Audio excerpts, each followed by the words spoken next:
सागर नगर निगम का एक मामूली सा कर्मचारी जिसने 31 सालों की अथक मेहनत से तिनका तिनका जोड़कर विरासत का संगम बना दिया है।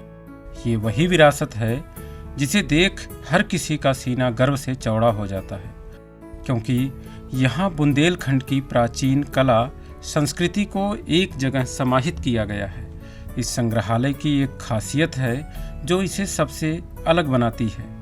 इसके लिए किसी के रहमो करम की ज़रूरत नहीं पड़ी, बल्कि दामोदर अग्निहोत्री की 31 वर्षों की तपस्या का ये फल है।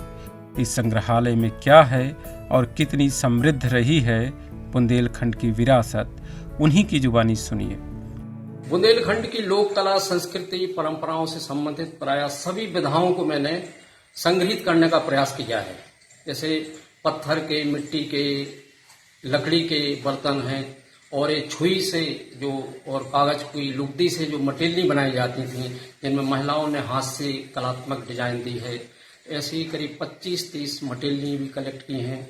और बुंदेली लोक संस्कृति संबंधी जैसे चरखा है, ढेरा है, तकली है, ऐसे जो कृषि उपकरण हैं, और अपने बुंदेली बटुआ, बसनी, पहले यात्राओं पर जाते थे तो बसनी कमर में बांध के पैसे वगैरह रख के जाते थे।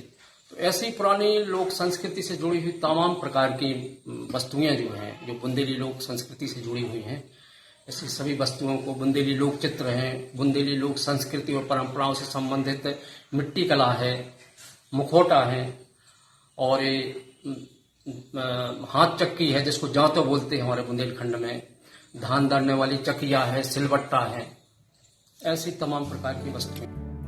दामोदर अग्निहोत्री को बचपन से ही पुरानी यादों को समेटने का शौक था। बस इसी शौक को पूरा करने के लिए उन्होंने पूरे जीवन की कमाई लुटा दी। पैसे बचाने के लिए चाय पीना बंद कर दिए, बाहर खाना पीना भी बंद कर दिए। इतना ही नहीं, साइकिल ही उनके कहीं आने जाने का एकमात्र साधन था। जब भी उन्हें कहीं पुरानी विरासत के होने का पता चलता, वो साइकिल पर झोला टांग कर निकल पड़ते थे और पैसे देकर उस विरासत को लाकर अपने सपनों के महल में सजा देते। इसके पीछे सर मेरा बस एक ही उद्देश्य है कि हमारी जो बुंदेली लोक संस्कृति है, हमारा भारतीय इतिहास से जुड़ा हुआ जो दस्तावेज हैं, वस्तुएं हैं, उन सारी वस्तुओं को हमारी युवा पीढ़ी, विद्यार्थी इसको जाने, समझे और इससे प्रेरणा प्राप्त करें।